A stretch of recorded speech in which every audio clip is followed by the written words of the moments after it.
Hello, everyone, and welcome. I'm Rabbi Julia Andelman, Director of Community Engagement at JTS. I'm happy to welcome you to today's session of our spring series on the space in between, exploring thresholds and borders in Jewish life and thought. A special welcome to anyone who's joining us for the first time today, and you can catch up on previous sessions if you'd like, using the link that was in the confirmation email you got this morning.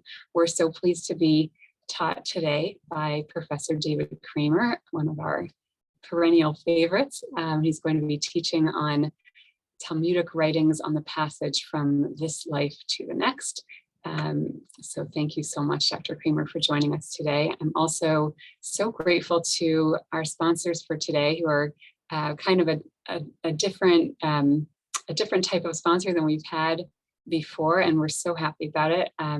We have this year's context class. Context is our 2-year in-depth exploration of Jewish text and history and civilization, and the class that has been immersed in this kind of Jewish learning together all year, and will be doing their second year next year, came together to sponsor today's session in honor of Dr. Kraemer and also Dr. Dora who were their teachers this year. They have had a really wonderful year of thought-provoking and inspiring and enlightening learning, so they wanted to express their gratitude to Dr. Kraemer and Dr. Hornkrauser for teaching them this year. So that's who has come together to sponsor today at the tzaddik level, and the names of the individual sponsors are in the chat, and we're so grateful to them. If you are feeling inspired by our context students or by other sponsors, and by this amazing opportunity to learn with JTS scholars, we would love for you to consider sponsoring us as well, and to feel free to sponsor as a group if that works for you. We have 3 sponsorship levels: Chacham for $540, Tzaddik for $1,000, and Navi for $1,800. So thank you to all of our sponsors, and especially today's sponsors, the context class, in honor of Dr. Kraemer and Dr. Hornkrauser. And we are starting a new cohort of context in the fall. It's really an amazing experience, and it's true to its name. The idea is to give you the context for kind of all future Jewish learning. So if you're here today, it means you love Jewish learning, and we'd love for you to consider it. So feel free to be in touch with us to learn more, and we will also be in touch with you when we begin registration. With that, on that note, I turn it over to Tani Schwartz-Herman for a bit more information. Thank you, Rabbi Andelman. So just to review the format for our session today, Dr. Kraemer will pause for questions periodically throughout the class, and we'll have some time for Q&A at the end as well. You can use the chat feature to submit your questions to Rabbi Andelman during the Q&A period. Rabbi Andelman will select a few of the questions to present to Dr. Kraemer. Since we receive a large number of questions, we appreciate if you could express your question both clearly in complete sentences and also concisely. For any technical or logistical questions, please initiate a private chat with either myself or Ellie Gettinger. The sources for today's class were in the email that you received earlier today. We'll be screen sharing them as well. We'll also share a link shortly in the chat. And I'm so pleased to introduce Dr. David Kraemer, Joseph J. and Dora Abbell Librarian at the Jewish Theological Seminary, where he has also served as professor of Talmud and Rabbinics for many years. As librarian, Professor Kraemer oversees the most extensive collection of Judaica in the Western Hemisphere. Dr. Kraemer is a prolific author and commentator. He has written several books, including one that he is drawing from for today's session, The Meanings of Death in Rabbinic Judaism. More information about his publications is available on the bio that we included with the sources. And I'm going to go ahead and turn it over to Dr. Kraemer.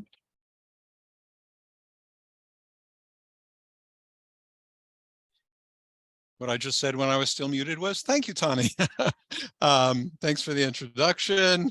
You know, Julia, as you were saying a word about the context program, which is actually absolutely spectacular, and I want to thank the class for honoring me and Aura with the sponsorship. But I was thinking about the time that we used to do classes like that in person, right? And there's a great benefit to doing it online. It enables people to come together in a study cohort from all over the country and elsewhere, for that matter. So that and other things are a great benefit. But as I sat back to appreciate the honor of having this session sponsored by that class, I was reminded of the fact that when we used to meet in person, I would occasionally have classes who would thank me by buying me a bottle of scotch. So, there was something to that way of doing things, actually, that that was also had its benefits. Let's put it that way. It's great to see a few of you. Unfortunately, I can only see a small number of you at a time, but I do appreciate seeing faces. Those of you who are in the context class, those of you whom I met over the weekend in the Shabbaton and teaching I did yesterday and on Shabbat in the greater DC area, and you told me that you would be here. It's good to see you again. I'm going to jump right into the material, though I do have to introduce it with one warning. We live in an age where there's all kinds of controversy and discussion about so-called trigger warnings, right? You have to let people know what you're going to do before you do it in order not to upset them if they hear things that they might find a little bit, destabilizing or upsetting. And it occurred to me that I've actually been doing that for a very long time, because as some of you know, those of you who have studied even in individual sessions, but certainly beyond that, one of the things that I pride myself in doing as a teacher is in beginning by unteaching what people have probably learned in the past. And for today's session, my trigger warning is that I'm going to be unteaching you as well as teaching you. The unteaching here relates to the fact that when we talk about death and the question of what comes after death, right, by which we mean the moment when we are declared to be dead by either medical authorities or otherwise, we will all experience it. It is a natural part of human life. But if you are like me, and I suspect this includes many of you, you were raised to believe that Judaism, and for the moment I put that in scare quotes because there is no single Judaism when it comes to any opinion or view or approach. We can speak of Judaism broadly, but many of you probably learned that Judaism had, relative to other major faiths, a relatively rational approach to the question of life and death and the meaning of death and so forth. And if your education was anything like mine, and I grew up in a conservative synagogue, and my primary Jewish education was a conservative Hebrew school. So if you have anything like that, then you probably learned similar to what I did. Judaism is relatively more rational in its thinking about these things. It certainly emphasizes this life relative to the next life. This is the life that matters, and not any notion of a next life. And you might have learned, and I've heard this as well, although this was less universal, that Judaism doesn't actually believe in a next life, or if it believes in a next life, it's not clear, that it matters very much, or how you would define it, or so forth. Now, of course, if there is no next life, then what I'm about to present doesn't make a lot of sense in this series, because the series is about transitions. And if there's nothing that comes after, then death isn't a transition. If death is the end, then it wouldn't be reasonable to speak about it as a transition. But as you will see, the rationalized view that you learned, if you learned this, about Jewish beliefs was at best very partial, and more probably just highly misleading. And in fact, Judaism has a rich imagination, or at least certain Judaisms, many Judaisms, I would say, have had a rich imagination about what comes after what we call death. I'm going to focus on the rabbinic period, meaning the ancient classical rabbinic period. But of course, the rabbis and the rabbinic period influence everything that will follow. There will not be another Judaism until recent modernity that so completely eliminates rabbinic teachings that we don't have to consider them. Even when you had modern people who rejected the inherited tradition, what they were rejecting was, of course, rabbinic Judaism. And so the rejection embodied in certain ways what it sought to fight against. All of this is another way to say that whenever you consider Jewish views about virtually anything, and certainly today, it's important to go back to the rabbinic sources. So that's what we're going to do right now. Yes, I did write a book about this a number of years ago. And the book included what, for me at the beginning, were many surprises. One of the things I've said when people ask me why I write a book about this or that, what I've often said, and there's a great deal of truth to this, is that, if I find something that surprises me, or if I find something in Judaism that interests me, I go to look for a book about it. And if I can't find a book about it, I figure, okay, I've got to write it myself.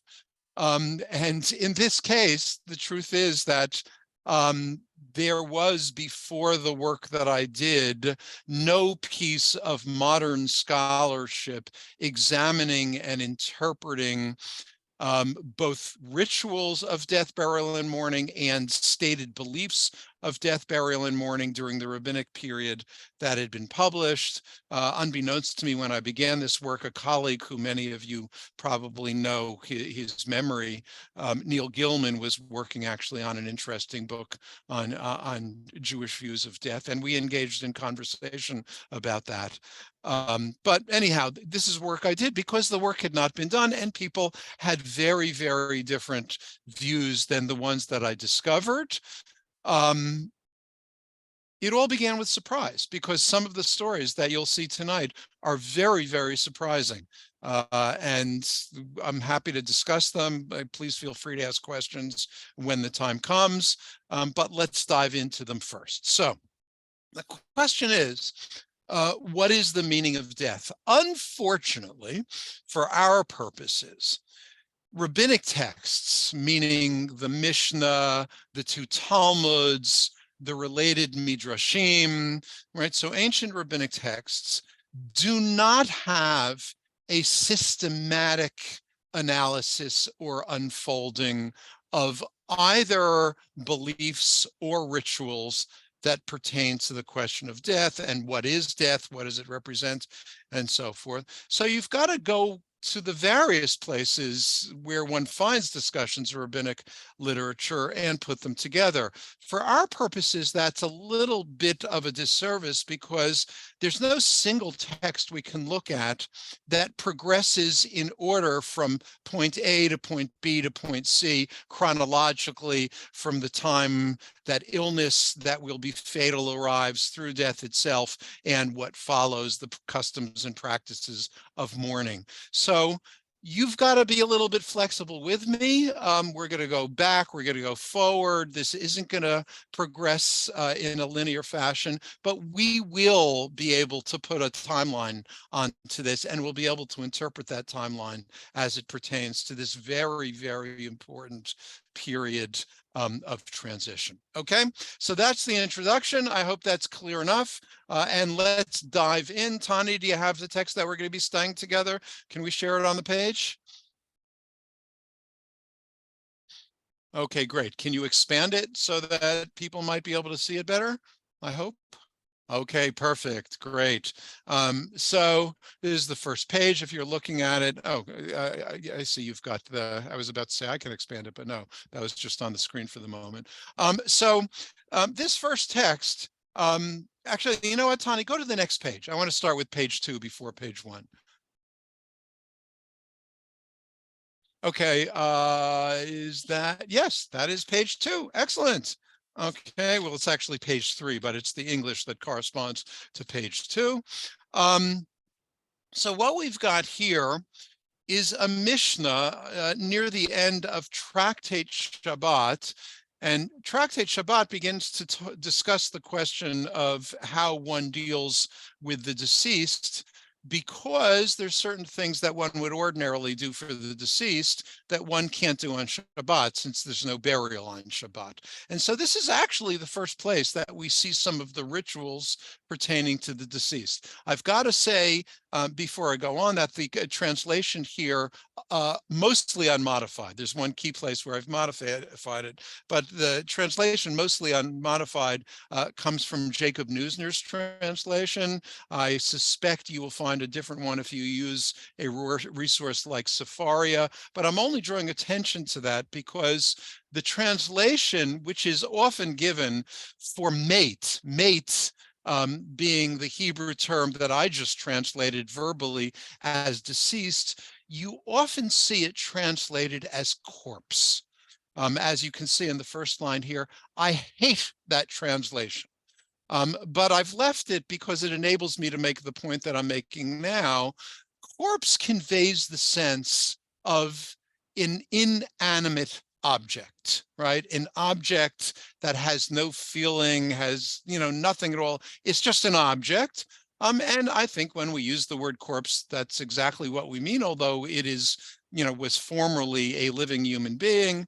But it's a radically different status than living human being. As you will see going forward, if that is the meaning of corpse, then it is a miserable translation, because what I just said about the way we understand corpse as an inanimate object and merely an object is certainly not what the rabbinic tradition believed. So just to start this, they prepare on Shabbat, that is, all that is needed for the deceased. And that includes what? They anoint and rinse it on the condition that they not move any limb of the deceased. They remove the deceased person from the mattress, and then actually put it on the ground. Well, you'll see more of that in a moment. Tie the chin so that it doesn't open further, although certain parts of that can't be done on Shabbat. And then if you skip down to K, they don't close the eyes of the deceased on the Sabbath, nor on an ordinary day at the moment the soul goes forth.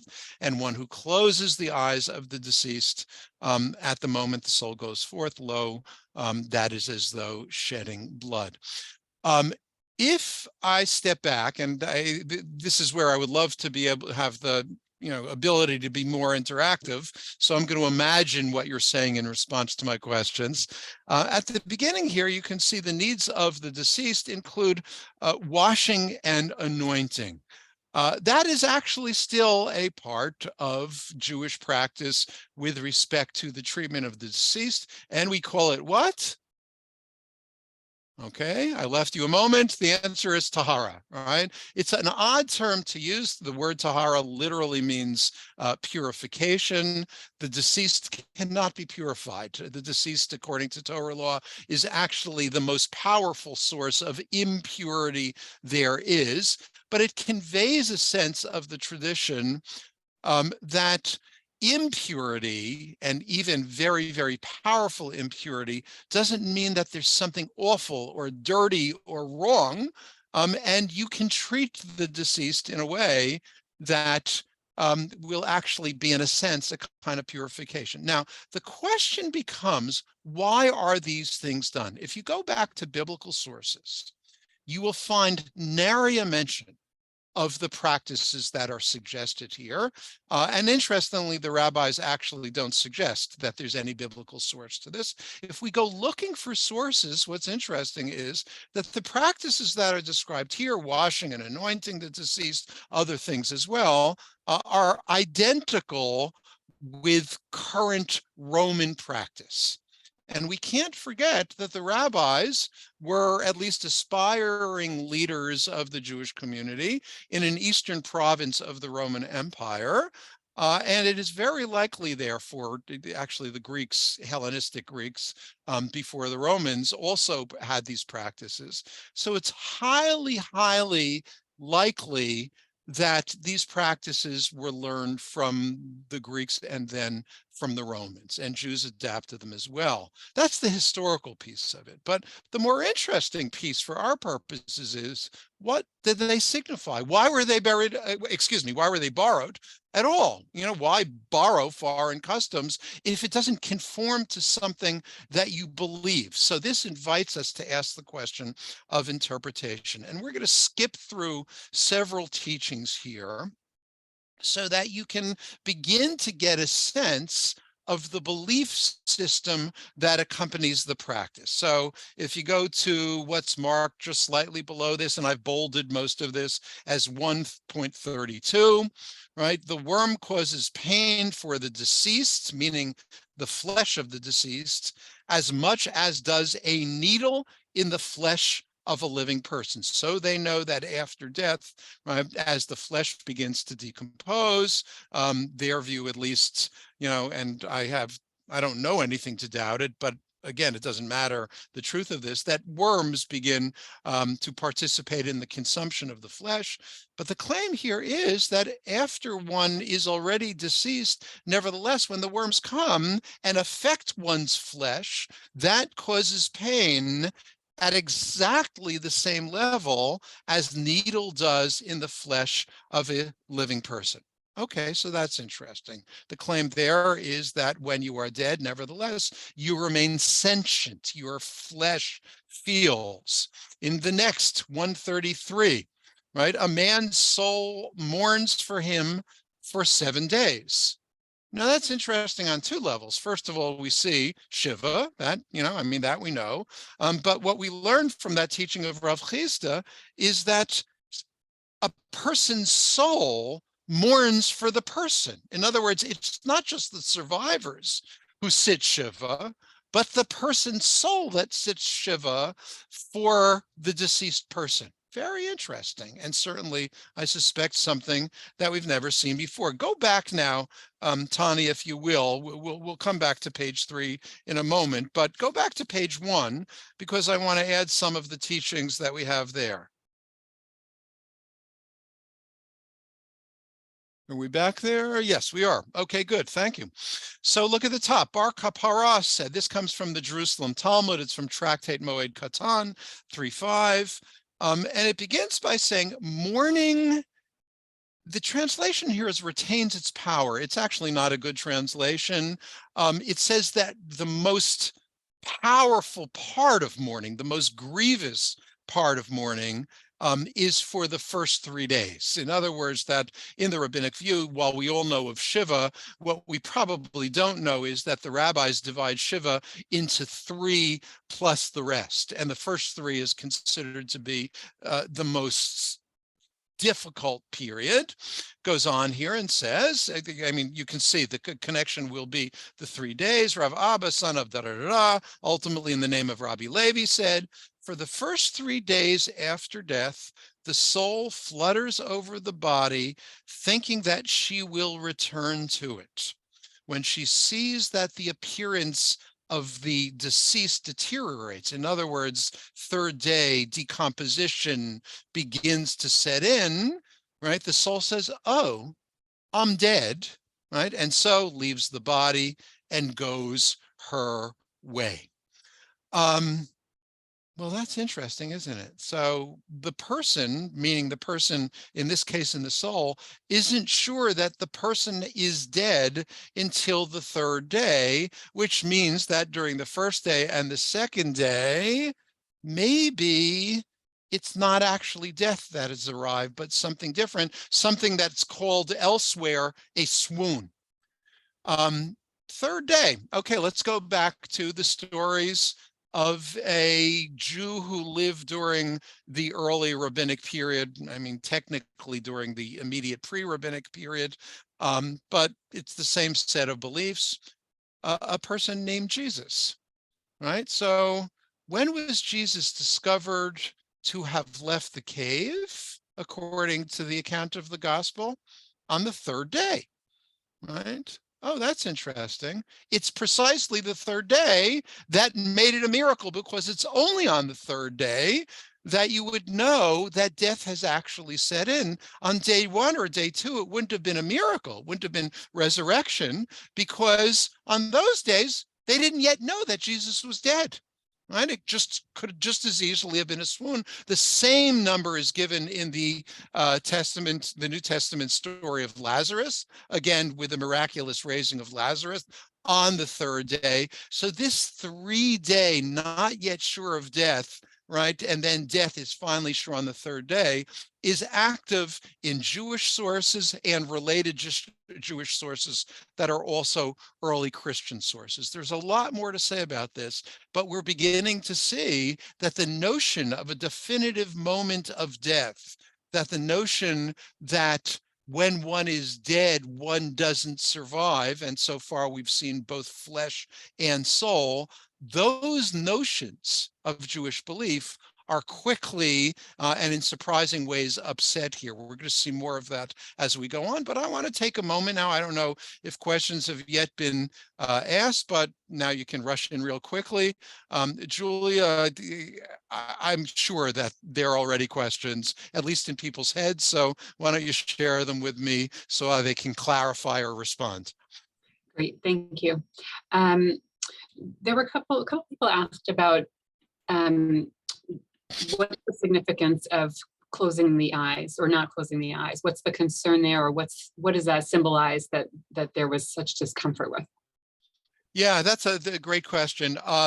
Here I've got to raise the issue of, do you accept the rabbi's view of what they're doing or do you not, right? And when I was writing this book, I found that sometimes the rabbis are reliable witnesses or reliable interpreters, and sometimes actually I have to question their own interpretations, because the practices we see here are actually quite widespread in human societies. I already made mention of the fact that the washing and anointing were probably learned from practice of the Greeks and Romans who came before the rabbis, but something like closing the eyes, not closing the eyes, and so forth. As I did research for this, I found that many of the rabbinic death practices were practices in widespread area of the world, including African tribes, for example, that could have had no connection to Jews in either direction. So the rabbis say it's because if you close the eye, if you come into contact with the body, even in the slightest way, at the moment of death, you may hasten the death. And as I'm sure many of you know, the rabbis abhorred hastening death. That was not considered to be something one should do. And so that is the rabbi's own explanation. The second explanation, which I would offer, and I can't prove which of these is better, but I think the second explanation is at least part of the picture, is that the eyes were viewed as the windows of the soul, right? Yeah, I'm sure that you've heard of that notion, right? Eyes as window of the soul. We mean that poetically. They didn't mean it poetically. They seem to have believed that the soul actually exited through the eyes. And if you were to shut the eyes, therefore, prematurely, you would actually, ironically, this is the opposite of what the rabbis suggest explicitly, you would be getting in the way of the process of death. So that's the other possibility. What else do you got, Julia? Okay. Another sort of straightforward question, and then I'm going to lob a big one at you after that. Okay, I can't wait. So about the 3 days, so a number of people said, if we're not totally sure that the person is deceased until the 3rd day, why are we burying them? Excellent question, and a question I asked myself. So the short answer is that, and it's a very simple answer, during the rabbinic period, they did not bury, right? That was not the custom for the treatment of the deceased. Rather, and you can visit these places if you go on a tour in Israel, they buried in caves. The best place to see this in Israel during the rabbinic period, in any case, you'll find these burial caves all over the Judean landscape. But if you want to really be able to get a sense of them, take a trip up to Haifa. Haifa is a lovely city worth visiting in any case. And just outside of Haifa, there is a national park called Beit Sha'arim, which was in its day the largest burial complex in the land of Israel and one of the largest burial complexes in the world. It's a catacomb, and I use the word burial because ironically, we don't have a word in English for what they meant by kvura. Kvura, which we translate as burial, is not burial. The closest we can get is interment, right? Putting something into the earth.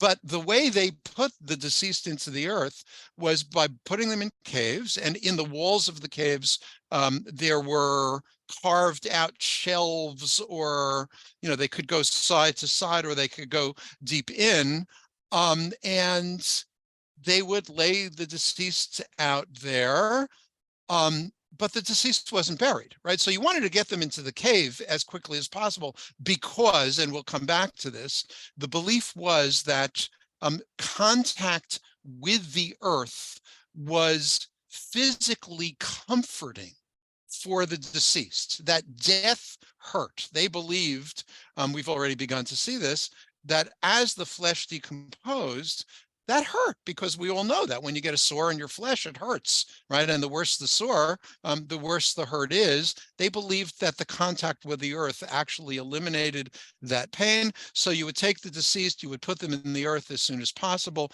but that didn't mean they couldn't get out. And it didn't mean that you couldn't get in to see them. And if you go to Beit Sha'arim, you'll see that the burial shelves are around these very large rooms. There's no doubt that people visited their deceased, at least in an ongoing way, during the year after death. And so they knew what was happening to the deceased. They actually saw the decomposition. That was part of their experience.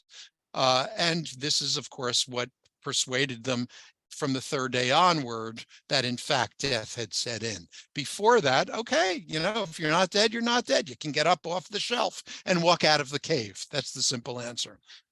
And then I thought that was a big question. Now you're going to lob one at me? I can't wait.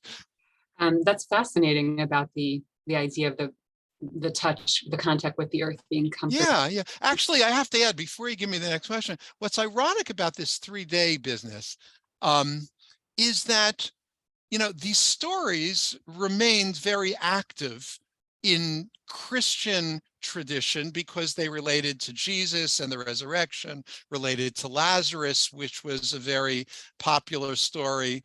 The 3-day business actually receded into the background in rabbinic texts, even though you do find it. It was no longer practiced in quite the same way. Although I do have to say, originally, this wasn't the view that ultimately won, but until the 3rd day, as a mourner, you would not put on tefillin, right? Because that was the period of the greatest anguish, right? And it was only thereafter that both the mourner and the deceased were in sync, right? That death has definitively occurred and mourning now gets practiced in its fullness. For those of you who are accustomed to or know something about 9th of Av practice, the fact that tefillin isn't put on in the morning and only in the afternoon prayer is because on the day of Tisha B'Av, we enact in a day what otherwise is done in the full week of Shiva. So just as at the beginning of Shiva, tefillin wasn't worn, on the 9th of Av, we don't put on tefillin at the beginning of the period, which changes far more quickly. But now the irony later on in Europe, and some of you I'm sure have read about this, this 15th, 16th, 17th century, laws were enacted that did forbidding burial until the 3rd day in Christian nations. And this was said explicitly, because before the 3rd day, and they didn't have modern medicine or modern belief in this regard, but before the 3rd day, you couldn't be sure that someone was dead, and you certainly didn't want to put them under the ground if they might not yet be dead. Some Jews described this as anti-Semitic in consequence, if not in intent, because Jews, of course, the practice was to bury as soon as possible. The irony of all this is, of course, Christians got it from Jews. All they were doing was maintaining an ancient Jewish practice. So while it may have had onerous consequences for Jews where it was enforced, it certainly had no anti-Semitic intent. Okay, now the big one. Okay, I just wanted to add that, what you were saying about placing the body into a cave, it was a real revelation to me. So I wanted to just share it with other folks. When, it says in the Torah or in the Bible that, the person was, buried and then gathered unto his or her kin. And it was a revelation when I learned that was a second stage, going back and gathering those bones that had ultimately, the other parts had decomposed in the cave, and then the bones were gathered together. Exactly right. I just wanted to share that. Okay, well, the bigger question, I suppose, was is about the nature of the soul. People were curious about, what you said about the soul being in mourning for the person, and like, what exactly is the soul mourning? And someone kind of took that further to ask, is the soul something separate from the person? We often think of the soul as being kind of the essence of the person. Is it sort of a companion or a co-pilot to the person? Is it mourning the parting with the body? What's going on there with the soul? Who is it? That is obviously a crucial question, and one I shall have to address, but we need a lot more of the text before we can get there, okay? Because, we've got to see what the sources say about it, and we will. So let's hold that question and jump back in.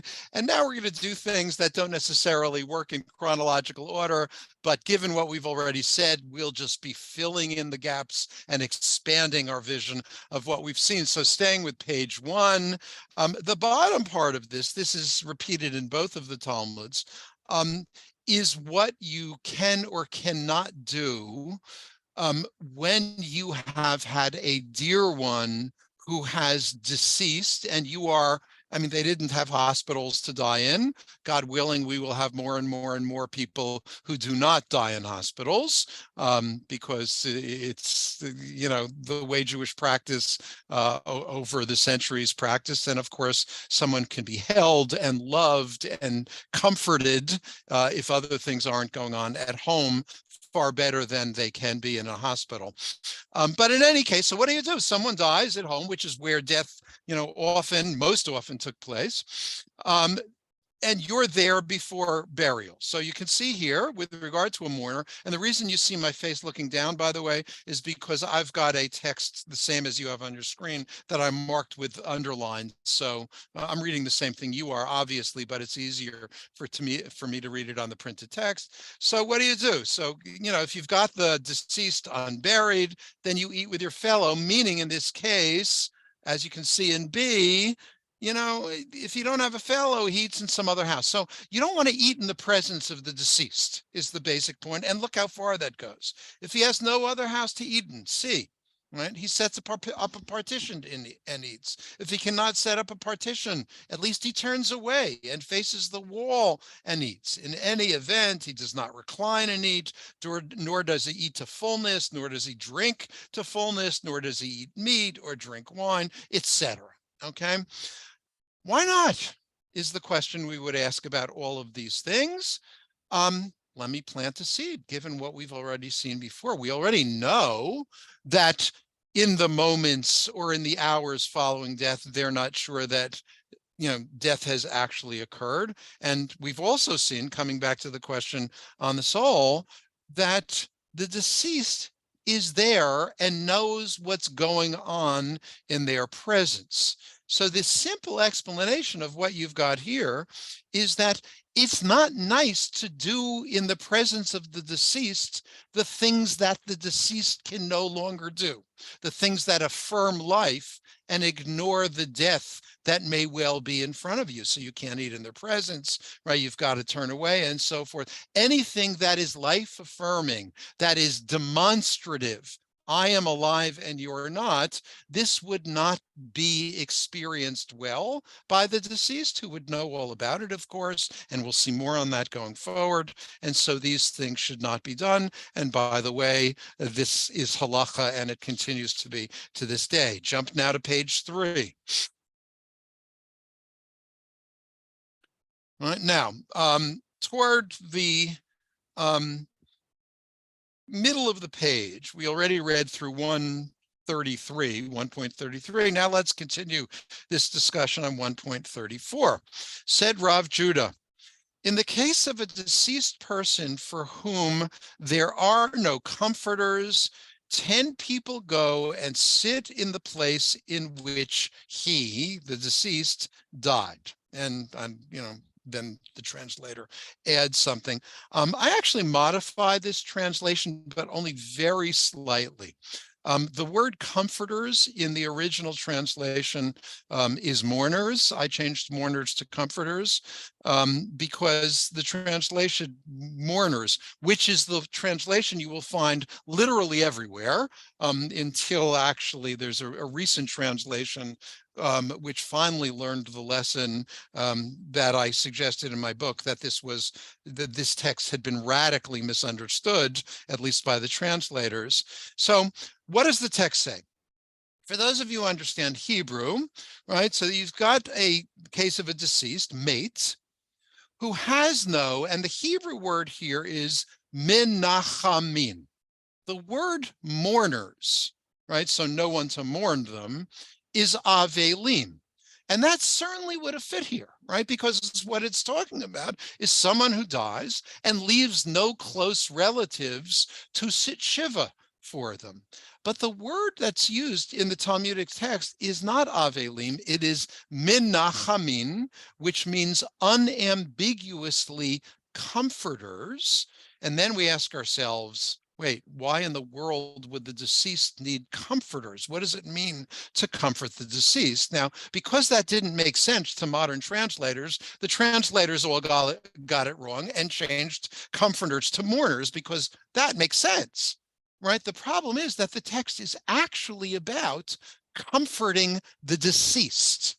Right. So if we go on, look, they actually tell a story that illustrates this very well. There was the case of someone who died in the neighborhood of Rav Yehuda.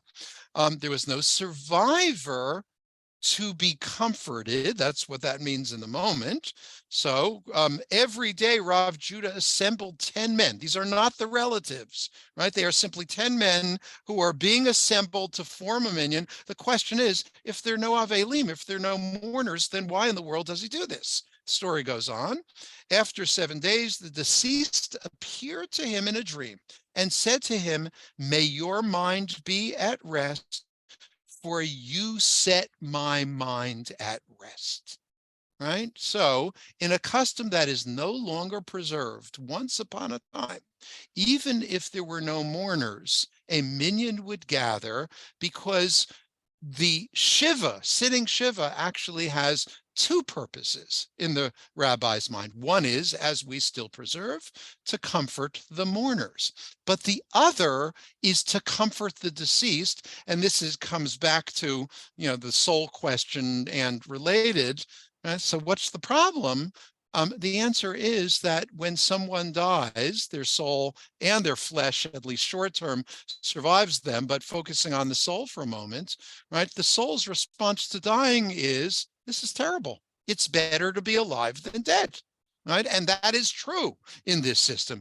The soul that survives the body, that survives what we call death, right, believes that it's better to be alive in fullness with soul and body together. But right, that doesn't mean that the soul doesn't continue to exist and have full consciousness. And therefore, upon death, right, even the person who dies needs comforting. Look at the way this goes on.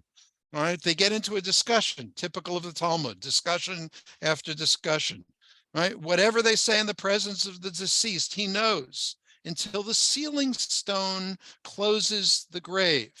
Right, And then they get into an argument in B, right? There was a dispute concerning this between Rabbi Chi and Rabbi Shimon, the son of Rabbi. One said until the sealing stone is placed over the grave, or in front of, what it means actually is in front of either the shelf in the cave or in front of the cave itself. And the other said until the flesh rots away, which is months later. So a very different idea.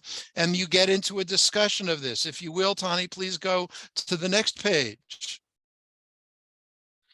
No, actually, I'll read this, but you're already on the next page. The bottom of the third page, 137, How to Teaching. Rabbi Eliezer says the souls of the righteous are hidden away under the throne of glory, right? So we go, and then it goes on, that's the righteous, and those of the wicked. This is part of the answer to soul. Those of the wicked are kept in prison.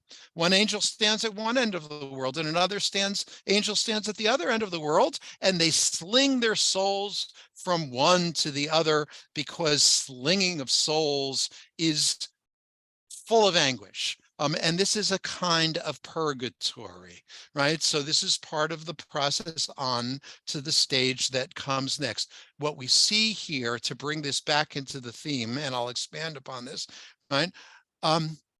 Death is a transition, and it's not a momentary transition. It is in the rabbinic belief, and this belief continues in subsequent centuries amongst Jews as well. It's actually a very long transition from one period of life that we call life to the next period of life that we call death. And I'll say more about that, go on, but let's just build up in this text. You're on page 4, look at 139. So just to give some substance to this discussion, there were some grave diggers who were digging the earth at Rav Nachman's property. Rav Achai Bar Josiah snorted at them. Achai Bar Josiah is dead, and he's buried on Rav Nachman's property. So what's going on here? They're digging. It's kind of, the way you're might be walking someplace along a road and see a sign by the edge of the road that says high tension wires buried here. Well, here we had deceased buried here, and it was unmarked. So they're digging, and the deceased is disturbed. So they came and told Rav Nachman and said, somebody snorted it at us. So Rav Nachman, comes and says, who are you? He said, I'm Achai Bar Josiah. He said to them, well, didn't Rav Mari say the righteous are destined to be dust? In other words, what are you doing here in front of me, you dead person that you are, that you haven't turned to dust? He said to him, so who's Mari? I know nothing of him. This was dismissive, of course. And he goes on through a series of verses that say that if someone is righteous, it will protect them from the decomposition of their flesh. Some of you may remember this in a very different form in the brothers Karamazov, where the Grand Inquisitor, right, died, and he was considered to be super righteous, and their belief was that the righteous would not decompose and would not smell. And then, there begins to be a stink in the room, and they also all have to pretend that it's not the case. That connects directly to what we've got here. Look at 140 and D, where I've got it emphasized. For a full 12 months after death, the body still endures, and the soul goes up and goes down. After 12 months, the body is null. The body has, in most climates, disappeared, and the soul goes up and doesn't come down. But before that, and this doesn't follow chronological order, but look at 141b. Right? Didn't Rav say in the name of, say to Rav Shmuel Bar Shila, be enthusiastic in my liturgy, meaning heartfelt, right? When you're giving your talk at my funeral, say it with feeling, because I will be standing there right on the spot. I will hear everything you say. So it's important that you be careful at a funeral, because of course the deceased is there and knows what's going on in its presence. We will get to a last story on this about the soul and survival, but I want to fill in a few things now in order to kind of make sense of some of what we've seen. First of all, ritual is a very good key to appreciating belief. when people tell me what they believe, I'm suspicious. Because often when people say what they believe, they've been taught to believe it. They think it's the right thing to say and so forth. But if I look at the way they act, then I really know what they believe. The reason I reference this is because in all non-Orthodox settings, if you ask Jews what do they believe about death, the vast majority, until they get closer to it, or either in their own lives or in their, in the lives of their loved ones, at which point everyone becomes, to one extent or another, a kind of agnostic, right? They don't know what they believe, right? We don't know what we believe when we face these very ultimate questions.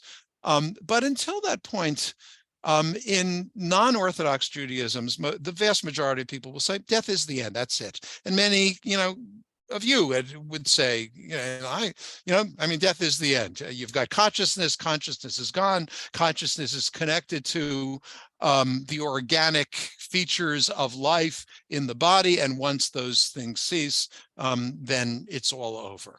That is what most people in our day who have a certain level of education, and it's not because education teaches it, it's just related to this in terms of socioeconomic educational levels. That's what most people will respond.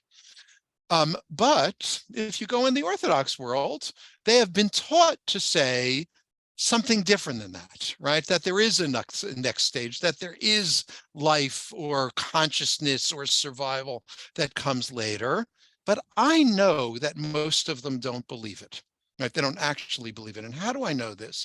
Because when you go to a non-Orthodox funeral, people assemble in the rows and they look at their phones and they talk to their neighbors and they schmooze and they do all kinds of other things before the funeral begins, all while the deceased is there in front of them. Right, that is inevitably how the funeral home has, matters set up. The fact that we feel free to speak to one another and check our phones, as opposed to reciting Psalms, reciting Tehillim, is evidence of the fact that we don't think that the deceased knows what we're doing in their presence. Guess what? The same thing is true at least modern Orthodox funerals, precisely the same practice that I just described. But that's where practice reflects the belief of the individuals who find themselves in the community. So that's number one. That's where we really see it acted out. Number two, I haven't included here for you many sources on mourning. I gave you the first source about what you do in the presence of the deceased. And we also discussed briefly some of the matters of the first 3 days versus what follows. But what I missed, and I now want to add, and by the way, you can take, let's all see one another here, Tani, for the moment. You don't have to be looking at the text. My interpretation, and I will defend it, my interpretation of the practices of Shiva are that the survivor of the deceased, the dear one of the deceased, enacts during Shiva a life as close to the life of the deceased as possible, right? So what are the things that the survivor, that the mourner cannot do? First of all, you remain confined at home. You can't travel. You can't move. Neither can the deceased. You're supposed to be low to the ground. Originally, it was literally on the ground. Why? Because that, of course, is where the deceased is, on the ground. You're not allowed to have sexual relations. And there are other limits as well. I mean, many of these are replicated on Yom Kippur and certainly on Tisha B'Av, which is a related mourning practice. All of these things are about the living who came so close to death because their loved one so close to them was deceased, enacting what the deceased experiences and beginning to separate, one going to death and one going to life. So mourning is about beginning this close to the deceased, coming that close to death, and then returning to life. right? Which is why the community comes in and draws the mourner out. They come in and say, okay, we know that you're not with us now, right? Mourning is what it's supposed to be in any case, is a very antisocial time for the mourner, right? Because human living society is not what these moments are about. But as the deceased goes into death, the mourner returns to life, and the ritual literally choreographs this move, which is a mirror of this move. That, I believe, is what our mourning practices are fundamentally about. Now, last but not least, before I open it up to a little bit more question, and actually, we'll look at the text first and then open up fully to question. But the last thing is, what do we call this period of life after death? And it is unambiguous that the individuals whose teachings we are considering here, and those who followed them not only in their own time but through the centuries, believed these things deeply and fully. I'll put this back in the context of the nature of the transition a little bit later, but the fact that this was a long transition from one stage of life to another. So what's the next stage of life? In English, we've got a phrase, life after death, right? Now, that's a funny term because what it suggests is that there is something called death that is not life, but you can have life after the thing called death, right? It's a funny use of the language. Some of you will know, and this is why my colleagues here at JTS, why I asked you the questions before we began. Some of you know that there is a phrase that, Olam Haba, the world to come.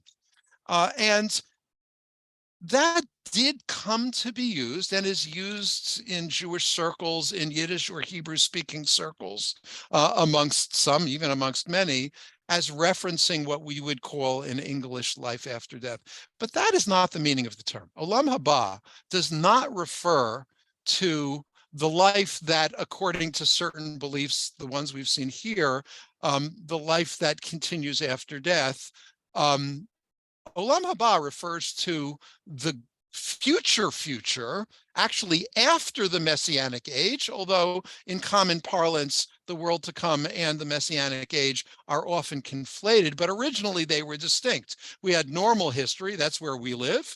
Then came the Messianic age, which was the age which existed in this world of the restoration of the anointed, hence Messiah, the anointed King of Israel. And then after that, there would be a final war, a final judgment, when the world would be perfected.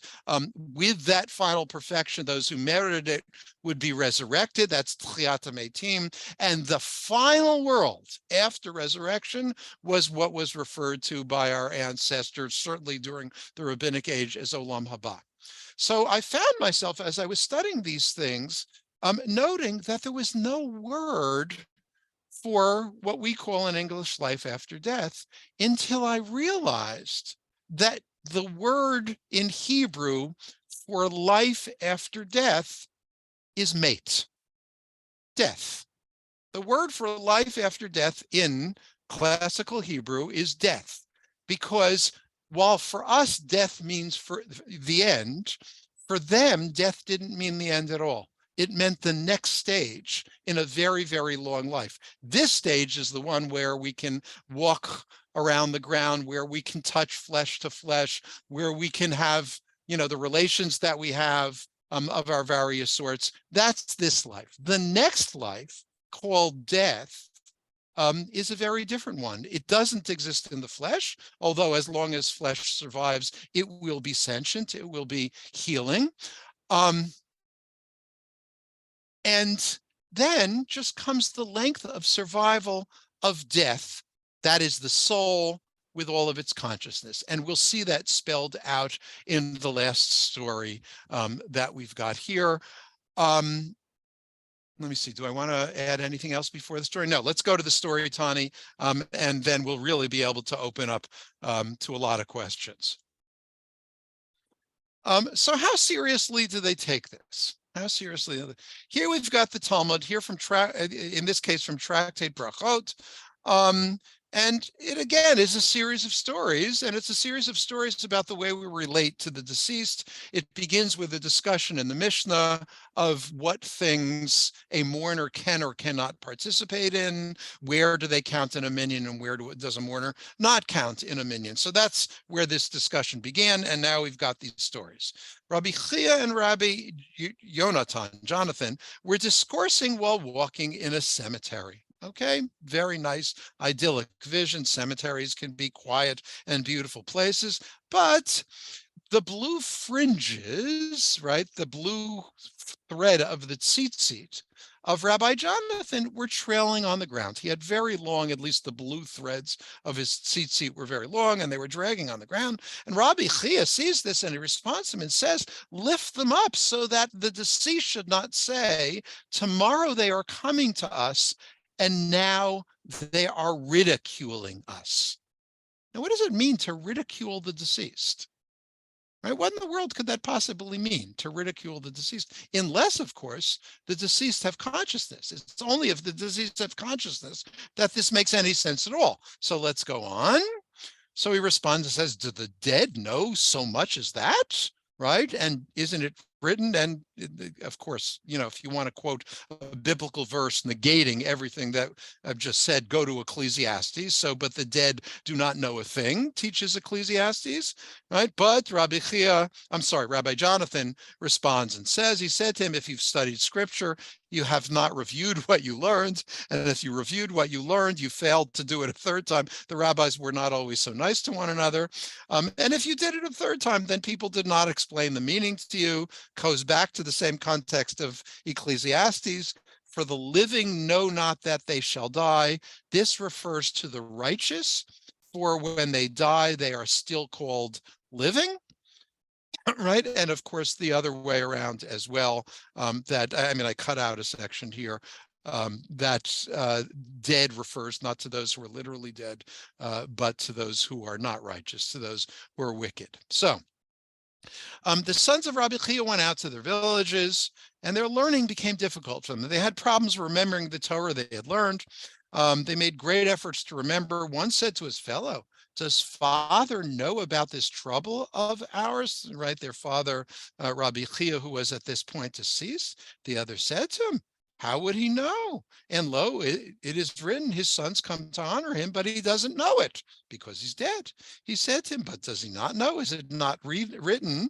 But his flesh grieves for him as his soul mourns over him.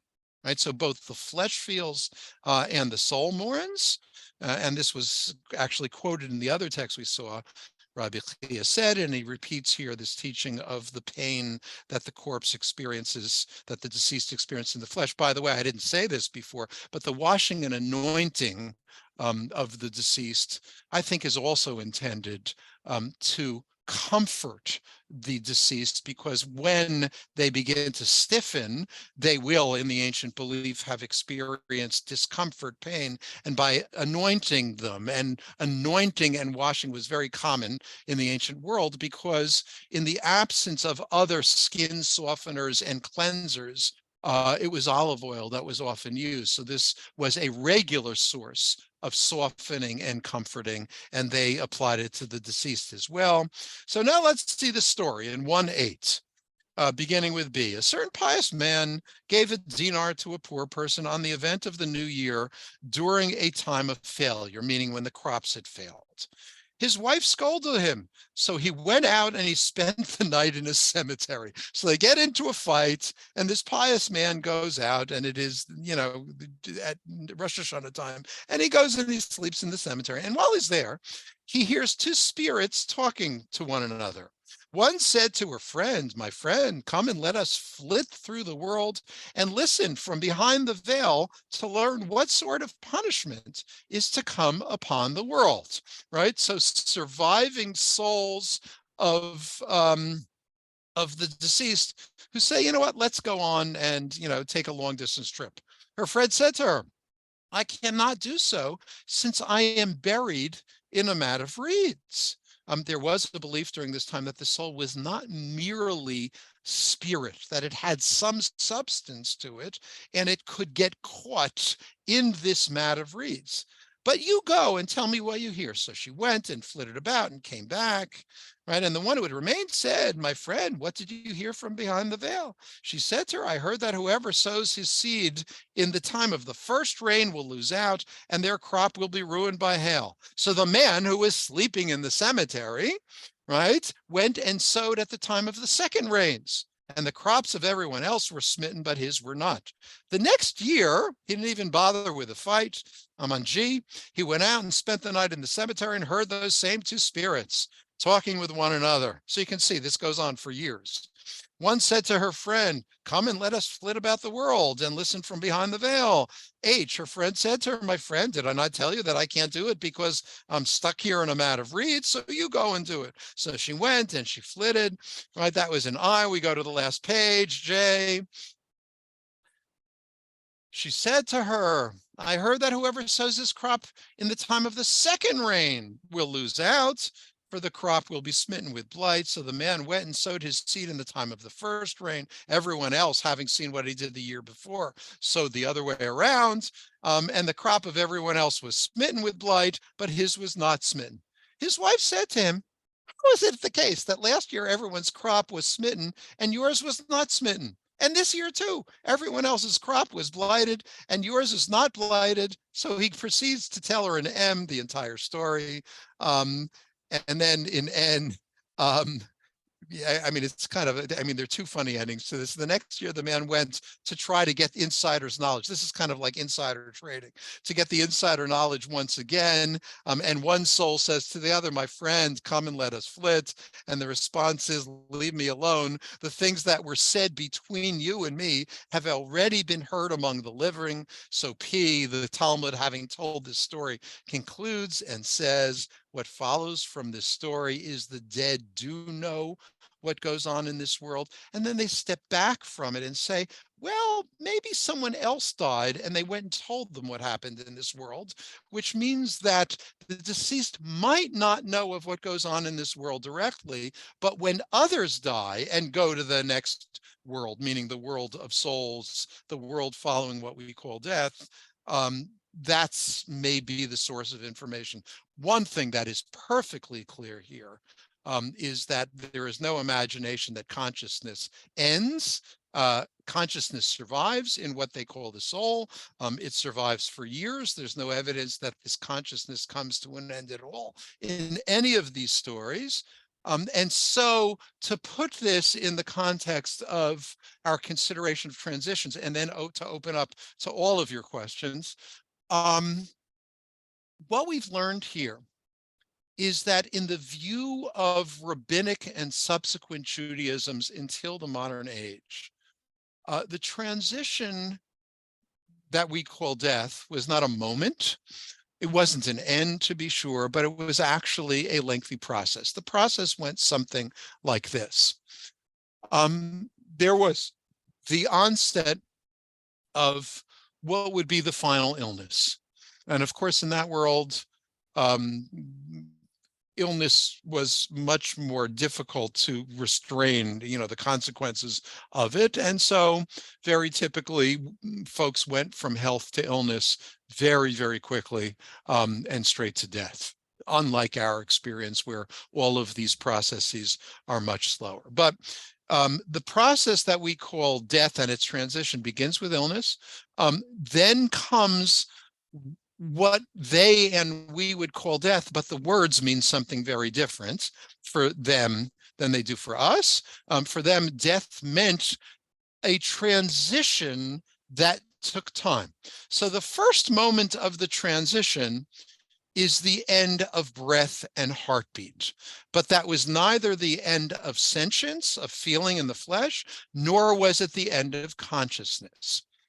As, in fact, during the first 2 days, at least until the third day, it wasn't even clearly death, right? When we get to the third day, okay, it's death, but the process of death continues for a very long time. So the flesh decomposes over the course of time. In ancient, in the land of Israel, they considered the norm of that to be approaching a year, approximating a year. This explains why the mourning practice, at least of children for parents, goes on for a year, right, with the recitation of Kaddish and so forth. It explains why at the end of this period, there would be what we call, a grave, well, what do we call it actually? I was going to, a grave marking. As Rabbi Andelman said before, over the course of this entire period, until it was the bones alone, there would be one place of burial. And at the end, the bones would be collected and the bones would be gathered and placed in the final resting place. And that surely would have been what they meant by it, the final resting being where the grave, where the bones were set was. But that wasn't the end of consciousness. And then there was, for a lengthy period of time, the stage of life, which is restricted to consciousness, that we have no other word for in Hebrew or in English translation. In English, I guess we could say life after death, but it doesn't quite feel the same to me. We've got death, but death is not extinction. Death is not the end. And ultimately, of course, there will be the next stage of life as well, which is also the next stage of history, which is Messianic age, leading to resurrection of those who merited, leading to the world to come. What this all means is that in their belief, life was a very, very long period, only part of which is lived in the body in this world, at least until the world to come. Now, I'm sure there are many other things that I could comment on, or many things that I've said that I could comment on. Believe it or not, what I've provided you with here is no more than the basics. There's a lot more that could be said, but let's discuss it and see what you're interested in. Okay, where to even begin? There are just so many. I just want to apologize to everyone whose question I don't get to, because there are so many really big questions here. Okay. Well, let's go back to the soul, since that was Yeah, and you can see why I hesitated there. Right. So I just wanted to share a personal reflection, actually, before going back to this, which is really please, sure. Yeah, I was just really struck by, when you were talking about the behaviors of Shiva kind of mimicking death in a certain way, and what's happening to this deceased person. And just to even rewind before that a little bit, I've spoken about this with friends and colleagues. For many people, there's this very strange period between. There's this strange period when you know that someone's about to die, but they haven't yet died yet. They haven't yet died. And I can say for myself, that that period of knowing that my dad was about to die before he died was like the weirdest day of my life. And I felt like I was nowhere. I felt so suspended. And what you said about Shiva kind of mimicking, how we mimic the dead, it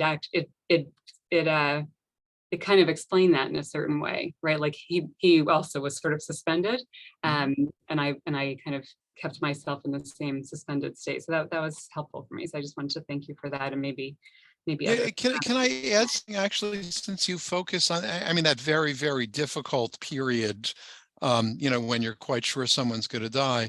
There is a teaching in the Midrash, building on a biblical story, which suggests that God at least mourns for those who are going to die. God, in effect, sits Shiva before the death itself.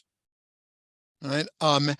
And the only reason we don't do that is because, unlike God, we don't actually know when someone's going to die. But there is a way that the heat of mourning and all of that emotional complexity certainly begins before death itself. So, I mean, there the Midrash is actually reflecting and supporting the comment that you just offered. Okay, so I wanted to just read one comment verbatim for you to respond to.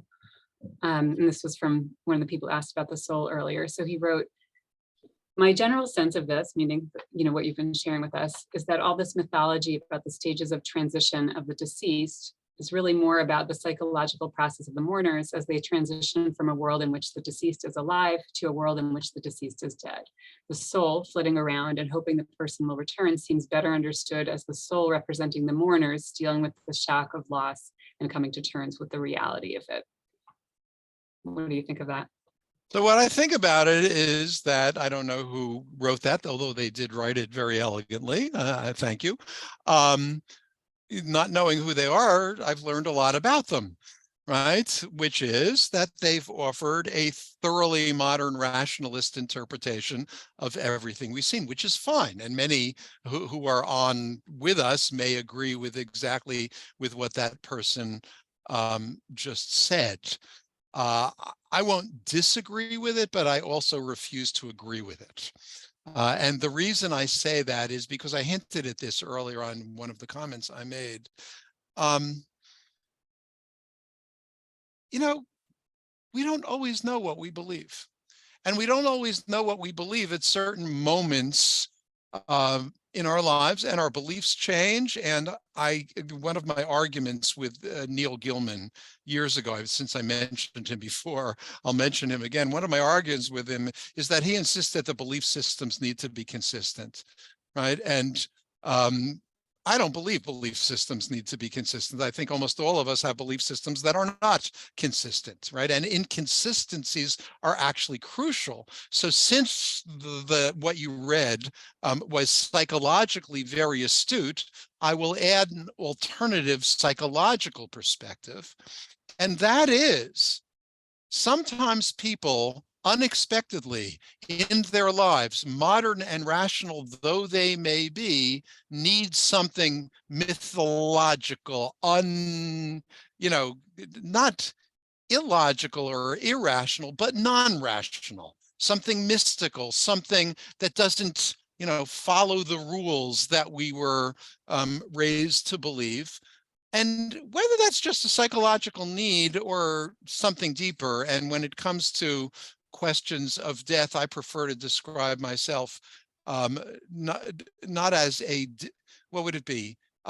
If an atheist is someone who doesn't believe in God, then I guess, right, there would be some athanatos word, for someone who doesn't believe in life after death.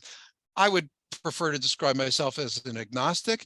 And what I found in the times that I have served, not as a professor, but as a clergy person, where I've done funerals, family, friends, and the like, these views are surprisingly welcome, even by people who 2 weeks before would have said that they reject them entirely.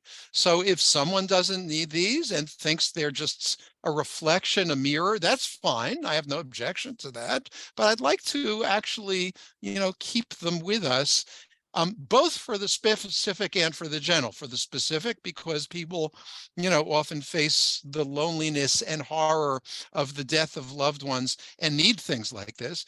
But for the general, because frankly, and I'm speaking to any of you who, are experiencing the conservative movement and its challenges, one of the reasons that modern rationalist Judaisms have become embattled, have lost adherents in recent years, is because the earlier version of these, which spoke very, very well, I might add, to Jews in this country in the early to mid 20th century, and they were all modern and they were all rationists. And if I were to read these sources with them, they would have said this is a whole lot of nonsense. And yet what we see now is that what that didn't appreciate is the need that people have for mystery. And in liberal congregations, there was not mystery. I'd like to preserve this mystery. It's an important part of our tradition, and deploy it when people need it. Thank you.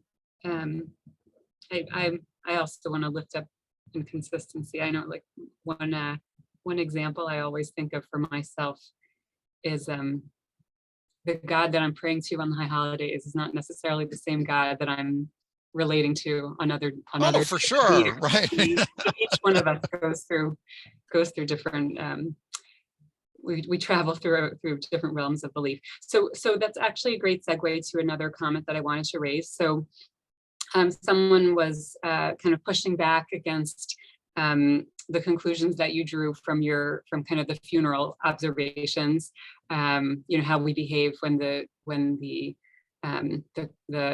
casket is there before the funeral has begun, and and just kind of asserting that in Orthodox and non-Orthodox communities that this person's been a part of, they've encountered a huge range of belief, and just if we add to that what we were just talking about, a huge range of belief among people, and then even within any given person, a huge range of belief. So I just wanted to give voice to that.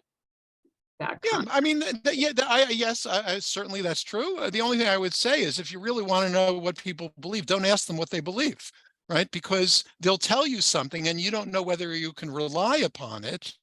If you want to know what people really believe, look at what they do. That's the only difference I would have with the person pushing back. Because yes, there are of course a range of beliefs, but my question is, how do you really know what they believe? And that's where I would stick by my notion that belief is expressed more in practice than it is in statements that people have learned to recite. All right, so the most popular question of the day has been about reincarnation. Yep. I'd like to address that. Everyone, essentially, what about reincarnation? What about it? Yeah, so what about reincarnation? I'm curious what about reincarnation? Do we believe it? I'll leave that up to you individually. Does Judaism believe in reincarnation? Unambiguously, the answer is yes. Right, that's the shortest answer one could offer to any question. Right, in traditional Judaisms, there is no doubt that there is a belief in reincarnation. And what else might the question be? Help me here, Julia. I think how it fits into what you've been talking about, and I mean, people were also really interested in that image of the dead kind of gossiping in the next place. Oh, okay. Okay. So no, that actually are helps. Are they still who they are? Or are they back? Yeah, no, good question. So what does reincarnation mean if your body disappears? I'm gonna formulate it that way, right?